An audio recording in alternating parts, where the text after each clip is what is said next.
Vamos a realizar la presentación de la que es una de las carreras más importantes del año dentro de las pruebas de un día en el ciclismo. Nos referimos al Giro de Lombardía, que este año cumple su edición 106 en este año 2012. El Giro de Lombardía es uno de los 5 monumentos del ciclismo y se localiza en Italia, como su nombre indica, en la región de Lombardía, una región que tiene por capital a Milán, como podemos ver aquí,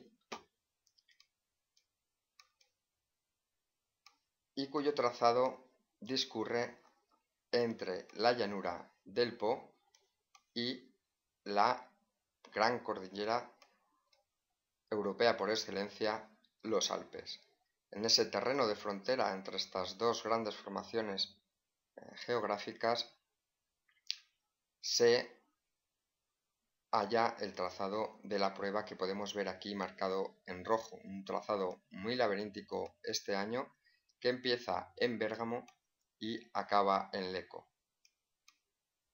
Bérgamo ha sido durante muchos años final de esta prueba, uno de los finales más bonitos que ha tenido en su historia, pero nunca hasta ahora había sido comienzo de la prueba. Lecco fue final el año pasado por primera vez y repite este año.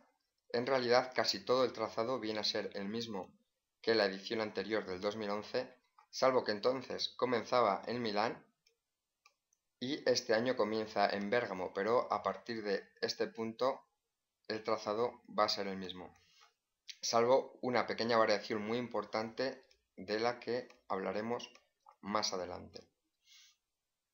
Bérgamo es una preciosa ciudad lombarda, muy importante en la historia del ciclismo, tanto en el Giro como en el Giro de Lombardía, como por la cantidad de campeones que ha dado la provincia en general de Bérgamo. La parte alta de la ciudad, la denominada Ciudad Alta de Bérgamo, es preciosa, monumental y ha dado escenas de ciclismo muy espectaculares. Podremos ir viéndolo todo esto con más detalle. Cuando acababa en la ciudad de Bérgamo, se llegaba a este final, a esta plaza, que es la plaza de Vittorio Veneto, Piazza Vittorio Veneto.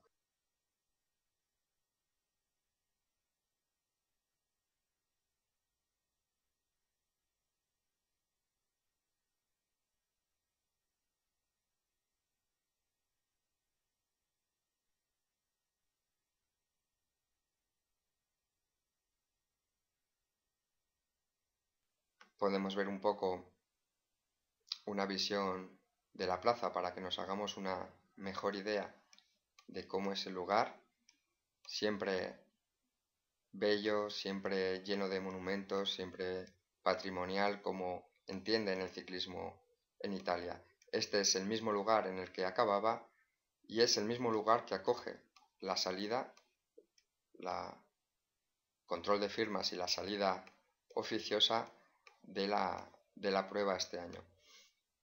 Sin embargo, la salida real, el kilómetro cero de la prueba, hay que buscarle un poco más allá, en las afueras de Bérgamo, y estos primeros kilómetros de la prueba, como podemos ver aquí abajo en el perfil, son llanos, los 11-12 primeros kilómetros son llanos por una zona urbanizada en las proximidades de Bérgamo.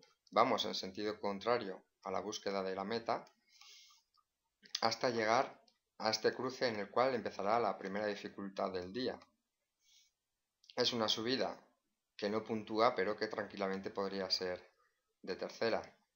Si nos asomamos un poco y vemos a través de este vídeo cómo es esta carretera, pues vemos un paisaje de media montaña, una carretera estrecha, subida, una cota que en principio no merecería ni siquiera mencionarla dentro de un perfil con tantos colosos, pero que va añadiendo dureza y que seguramente sea importante a la hora de formar la primera escapada, los primeros valientes que se animen a irse del grupo en estos primeros kilómetros.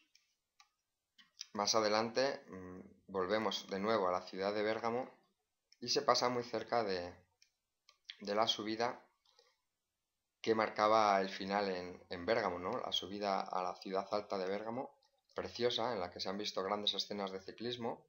Me viene a la cabeza ahora Bartoli, que aquí ha protagonizado grandes escenas, y es que esta entrada en la ciudad, con este contraste entre el asfalto y esta entrada en pavé a la ciudad alta a través de un arco, de una de las puertas, de las muchas puertas que tiene Bérgamo, este tipo de pavé de canto rodado que se hace bastante difícil de rodar, bastante resbaladizo, con la entrada en el arco, pues es sencillamente grandioso. Y hemos visto pues escenas tremendas aquí. Merecía la pena hacer una mención ya que se pasa tan cerquita a esta parte de la historia de la prueba. De esta forma se va discurriendo por aquí, por este tramo, la carrera, terreno bastante llano, y vamos buscando Sedrina, este puente. Se sube por un lado del valle y se baja por el otro, un terreno bastante llano que alguno se preguntará por qué se va hacia allí, no tiene aparentemente mucho sentido, pero hay una cosa que le da un sentido especial, el llegar a Sedrina. Sedrina es la localidad de uno de los grandes campeones de la historia del ciclismo, sobre todo del ciclismo italiano, pero también del ciclismo en general, Felice Gimondi, ganador de Vuelta, Giro y Tour, entre otras muchas cosas, y ganador 2 veces del Giro de Lombardía. Y es importante la mención este año ya que se le rinde homenaje. El próximo sábado 29 de septiembre, que es cuando se va a hacer esta carrera, es cuando vamos a poder ver esta prueba este año, que se adelanta en fechas 2 semanas a lo habitual, es el cumpleaños de Felice Gimondi, que aún vive y va a cumplir 70 años. Así que habrá varios días de homenaje a su figura en vida, que es como se deben hacer los homenajes, y es una coincidencia agradable, histórica, épica, este homenaje y esta edición, ¿no? Una edición que está por muchos motivos, es muy especial, es muy interesante, es muy prometedora, y uno de ellos es la aureola de la que está rodeada esta prueba, que va a ser el homenaje a Felice Gimondi. Después de volver de la localidad de Gimondi, hay un terreno más o menos llano, donde se vuelve a coger el recorrido del año pasado, y se empieza la subida al Valcava, al durísimo Valcava, el puerto más largo, más duro, podríamos decir, del Giro de Lombardía, de los puertos más duros que se han subido alguna vez en una clásica, y es un puerto que podemos catalogar tranquilamente de categoría especial. Tiene el nivel que podrían tener en España, por ejemplo, los lagos de Covadonga, para que los aficionados se hagan una idea. Durante muchos kilómetros se está siempre en torno al 8, 9, 10, 11, 12%, y esos son ya cifras muy muy respetables. Una subida que posiblemente ya haya hecho antes la escapada, pero va a tener muchísimo desgaste. Está muy muy lejos de meta, pero posiblemente incluso ya haya corredores aquí que tengan que decir adiós a la prueba porque no puedan superar incluso un ritmo no excesivamente exigente y tengan que abandonar después del puerto. Una vez pasado el puerto, la bajada, bueno, es complicada, sobre todo su parte final, pero al estar tan lejos de meta no va a tener una incidencia importante en la carrera. Después vamos en dirección oeste para volver a coger otra nueva subida. Aquí no hay tregua prácticamente en esta prueba, sí que es cierto que hay llanos entre los grandes puertos, pero son bastante cortos. Y aquí, bueno, pues volvemos a hacer otra subida que no tiene mucha importancia en otro tipo de clásicas. pues sería una subida a mencionar. Aquí no mucho, pero vemos que bueno, que tiene su miga también. Otra vez carretera estrecha, otra vez cierta subida en la parte final. Y por tanto, pues es una subida que seguirá haciendo daño, y seguirá castigando a los que vayan escapados y también a los que estén atrás en el pelotón. Se pasa muy cerquita en esta subida de lo que será la parte final de la prueba, la subida a Villavergano, que hablaremos más tarde de ella. Se pasa después de la bajada por el Llano, que se volverá a pasar más tarde, ya digo, es un recorrido bastante laberíntico, y esta parte ya sí, después de pasado este puerto, es una de las partes más llanas, como vemos aquí en el perfil de la prueba, para irnos aproximando al que será el gran protagonista de esta edición, la subida a la Colma di Sormano, pero que esta vez no se hace por la carretera principal, sino que se hace a través de un atajo, este de aquí, que es uno de los puntos más míticos del ciclismo en toda su historia, y que son 2 kilómetros, y uno de estos kilómetros, más o menos desde aquí hasta por aquí, más o menos, digamos que es el kilómetro más duro que se ha subido jamás en competición en el ciclismo, lo cual es muchísimo decir. El segundo más duro es la zona de la Cueña Los Cabres en el Angliru, en Asturias. Así que nos podemos hacer una idea de lo que supone esta subida mítica. Podemos ver alguna foto, no es posible ver el Street View aquí, aparte de que tampoco lo podemos ver por Google Earth, ya que hay nubes.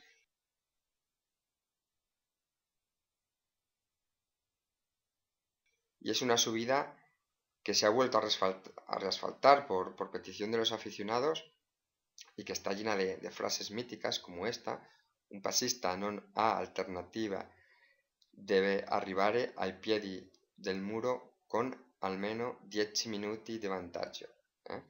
Es algo espectacular el ir subiendo, el ir viendo este tipo de frases míticas y el ir viendo cómo prácticamente cada metro de la ascensión, cada metro que se va ganando en altitud, está marcado en el propio asfalto con la altitud real a la que se halla sobre el nivel del mar. Es algo único.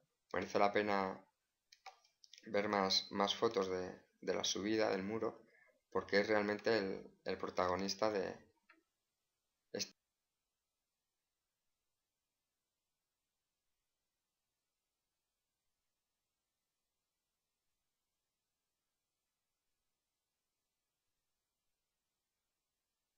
Año de la prueba, ¿no? Es una pendiente, aquí quizá no se aprecie, pero es realmente bestial, ¿no? Otra de las cosas que se ven es los tiempos de ascensión, Para 2 kilómetros, más de 10 minutos, estamos hablando de la gente que más rápido lo ha subido.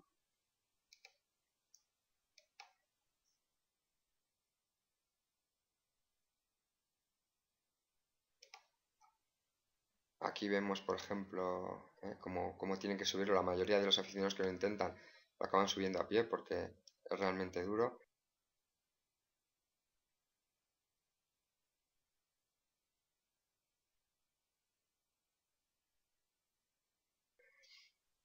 Y merece la pena ver esta curva porque se aprecia muy bien la dureza. Y eso que estamos hablando de la parte más suave del muro. De esta forma se culmina. Estamos a casi 80 kilómetros de meta, pero estamos en una fase en la que después de la primera parte del Sormano, que está en torno al 7-8%, que está bastante bien, se pasa a estos 2 kilómetros al 14%, con rampas del 26, del 27, con un kilómetro al 16-17%, algo bestial. Y hay una diferencia muy grande entre hacerlo por esta carretera amarilla y por hacerlo por este tramo rojo. Cambia totalmente toda la prueba, a pesar de los muchos kilómetros que tiene, de los muchos otros puertos. De hacer este puerto, esta Colma de Sormano, por este sitio, a hacer el otro, realmente la diferencia es muy grande.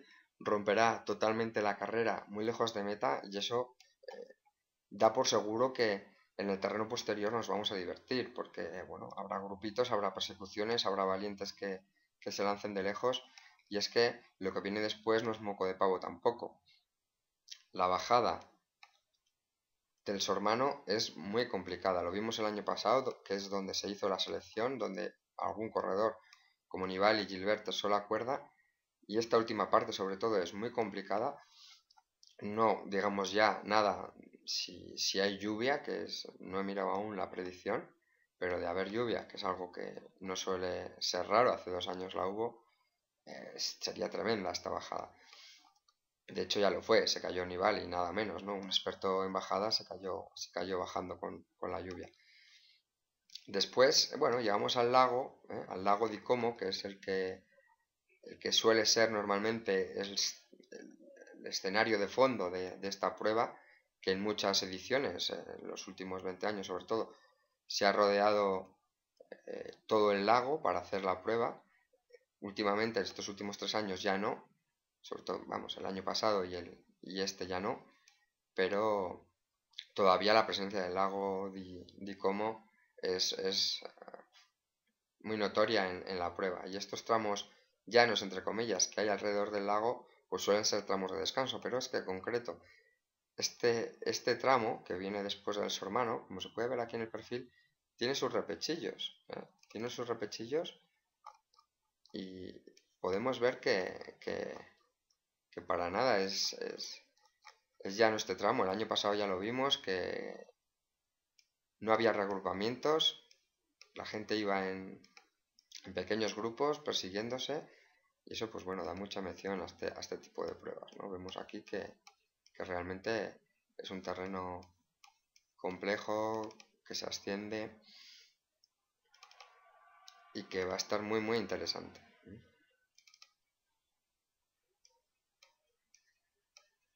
Preciosas vistas, las montañas, el lago, las casas, ¿eh? Pendientes, ya digo, incluso de dureza en este tramo que se supone que son los más fáciles, los más llanos de la prueba. Y poco a poco nos acercamos a la subida más mítica, la subida más paradigmática de esta prueba, a la que siempre uno asocia el Giro de Lombardía, que es una prueba que ha cambiado tantas veces de recorrido, pues el Gisalo ha estado casi siempre ahí, tanto al principio de la prueba como al final. Este año seguirá siendo decisivo, aunque hay otras muchas subidas que le restan protagonismo. Es una subida que tiene dos partes, la primera de ellas, bueno, las dos muy duras, pero la primera bastante larga, de algo más de 4 kilómetros, la segunda poco más de 1 kilómetro, separadas por una zona bastante llana en la que incluso hay algo de bajada, y eso nos llevará hasta la Basílica de Nuestra Señora del Gisalo, de la Madonna del Gisalo. Esta basílica la podemos ver aquí. Y bueno, el Papa Pío XII en su día hizo a la Madonna del Gisalo la patrona de los ciclistas. Y llevó allí, bueno, pues hubo una peregrinación incluso con antorchas de los dos grandes ciclistas de la época, Fausto Coppi, a pesar de su ideario político izquierdista, rojo en la época, y de Gino Bartoli, que representaba la otra mitad de Italia, bueno, pues católica, ¿no? Tradicional, ¿no? De más conservadora, y ese juego entre esos dos grandes campeonísimos, Coppi, quizá de los más grandes de la historia, después de Dimer, pues tenía a toda Italia en Vigo, ¿no? Cuando pasan por aquí los ciclistas, las campanas del Gisalo suenan, lo cual da un aire mucho más mítico a esta prueba. Después, bueno, después del Gisalo, donde la carrera debe ir muy rota, habrá un terreno de bajada con algún llano. Se volverá a bajar otra vez buscando el lago, un terreno en el que el año pasado Vincenzo Nibali, un ciclista muy valiente, uno de los mejores ciclistas italianos de la actualidad, lo intentó en solitario, pero bueno, parecía una locura porque el terreno que viene después en el lago, que estamos hablando de en torno a 15 kilómetros, pues es bastante llano. Este ya sí que es totalmente llano, tiene algún suave repecho, pero muy poca cosa, se pasan algunos túneles, pero es un terreno en el que realmente si atrás hay un equipo organizado, como se vio el año pasado, un ciclista solo, lo más fácil es que acabe cavando su tumba aquí. Por tanto, lo más fácil es buscar la compañía de alguien. Pero este año, con la inclusión del Sormano, con lo selectiva que se puede hacer la carrera, pues incluso ir solo aquí, si se tiene fuerzas, podría no ser una locura. Lo veremos. Es un recorrido que da pie a incógnitas y esa es una de las que tenemos que resolver. Una vez se deja el llano, sigue el terreno, el lago, sigue el terreno llano, aquí con un pequeño falso llano en subida, pero ya digo que bastante llano hasta comenzar la última ascensión, ¿no? Ascensión decisiva. Es una subida que empieza aquí concretamente, pero al principio, bueno, pues es muy suavecita, va de menos a más. No se puede ver en Street View porque no lo tienen aún grabado, pero es una subida que es un puerto casi de segunda, que gana, son casi 5 kilómetros, que al final, sobre todo ya cerca de la cima, en las calles de Villavergano, donde tiene incluso zonas iba a decir pavé, pero más que pavé es un enlosado urbano, pero con calles muy estrechas, reviradas, con pendientes de hasta el 15%, es el punto donde el año pasado atacó Oliver Zaus, sorprendiendo a los demás y se vio que se podía llegar a meta y es un punto pues clave, ¿no? Ya para culminar, para decidir la prueba entre los pocos que se supone este año van a llegar allí juntos. La bajada es bastante rápida, se vuelve esta vez otra vez al lago di Como y bueno, pues después de terminar la bajada hay un pequeño llano, se cruza un puente.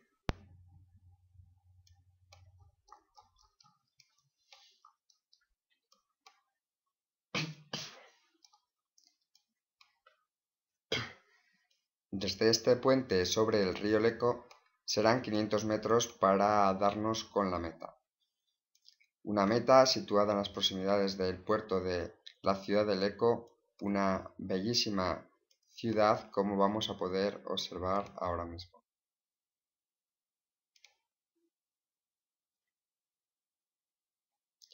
Habremos recorrido 251 kilómetros con más de 4.000 metros de desnivel hasta llegar a ver esta estampa, con el campanile de la iglesia de Leco, que tiene casi 100 metros de altitud, es imponente, pero no menos imponente es esta mole rocosa de 1.200 metros sobre el lago, con 1.400 metros sobre el nivel del mar en su cima. Las vistas siempre alrededor del lago son preciosas. Estas montañas de aquí superan los 2.000 metros, son las montañas que están en la parte norte del lago, que es una zona que en otras ediciones sí ha pasado, no es en esta. Esta zona de aquí es la zona llana que comentábamos antes, donde un corredor solo lo tiene en principio difícil.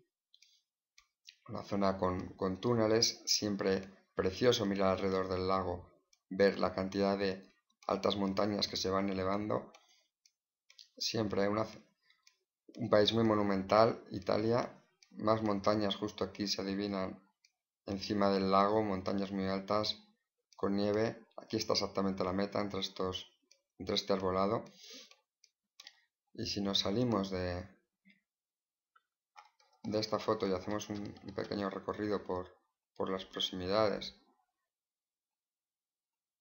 vemos que detrás de esta mole montañosa que veíamos antes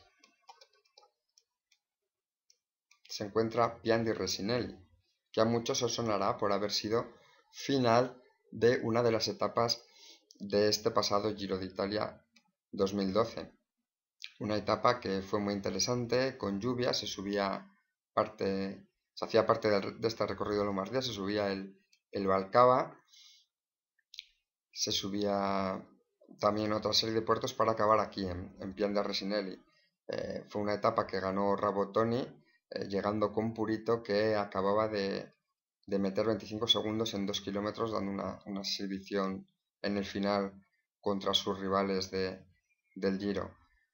Otro de de los puertos que se ascendían en esa etapa es el tristemente conocido para nosotros Culmini de San Pietro, que es esta carretera, y que en su subida de este año y en su descenso de hace unos años en el Giro nos trae muy mal recuerdo. Así en concreto esta curva, a ver si... Ahora. Ahora podemos ver la curva en la cual Pedro Rillo se salió, se quedó la bici aquí perfectamente de pie, él cayó por el barranco, una espectacular caída, y bueno, pues es un milagro que lo pueda contar. Creo que esta vez no se hace por la carretera principal, que fue un accidente muy espectacular y ahora pues por suerte le tenemos con nosotros de nuevo dando pedales. Yo he podido disfrutar de él este año en el Gran Premio Canal de Castilla, donde fue el padrino de la prueba, y el poder, bueno, verle cómo te adelanta al lado, poder hablar unos minutos en el avituallamiento, pues fue algo muy especial. Y bueno, pues sin más, esto ha sido lo que es un análisis del recorrido de la prueba de este año del Giro de Lombardía. Espero que se hayan hecho una idea de cómo es la prueba, de en qué zona está. Esperemos que veamos una bellísima prueba. Es una edición muy especial por varios motivos, por la recuperación de la colma del muro di Sormano, mejor dicho, por el homenaje que se hace a Felice Gimondi y por la participación. Parece ser que finalmente va a estar Valverde, lo cual es una gran noticia, y la presencia de Contador es la más destacable, ¿no? Un gran vueltómano que ha ganado Vuelta Giro y Tour como hizo Gimondi, pero que no ha ganado ninguna clásica de importancia y mucho menos, pues bueno, nunca ha corrido el Giro de Lombardía, y es un gran hándicap para él. No es un hombre de pruebas de un día, no es un hombre de clásicas, no es un hombre que suele correr en este final de temporada, pero es una prueba que va a ser para escaladores. Él es un gran escalador y va a tener sus opciones. Frente a él tendrá a uno de los grandes clasicómanos del momento, con permiso de cancelar quizá el mejor, a Philippe Gilbert, que se acaba de proclamar campeón del mundo hace unos días en Stuttgart, en Limburgo, en Holanda. Y por tanto, bueno, se verá ahí un bonito duelo entre clasicómanos y vueltómanos. Tendremos a los italianos, ¿no?, que son siempre los grandes animadores de esta prueba y los que deben partir siempre más como favoritos, ¿no?, porque son los que están en su país, los que conocen la prueba, los que más se motivan. Vincenzo Nibali a la cabeza quizá, pero hay otros muchos nombres, como Damiano Cunego, que ha ganado ya 3 veces la prueba y podría hacer historia si gana la cuarta. Tenemos a Franco Pellicciotti, que vestirá la tricolore, que también ganó en su día varias veces Felice Gimondi. Hay un largo etcétera de corredores italianos, Pozzovivo, Basso, y tenemos también Visconti. Tenemos a muchos corredores también de otras nacionalidades. Los equipos Pro Tour prácticamente con sus equipos de gala. Tenemos por parte española también a Samuel Sánchez, que es el mejor español en toda la historia de la prueba, ya que ha sido 2 veces segundo y una tercero. Y tenemos a Purito Rodríguez, que el año pasado fue tercero y que desconocemos un poco en qué forma está, pero en principio parte como uno de los grandes favoritos.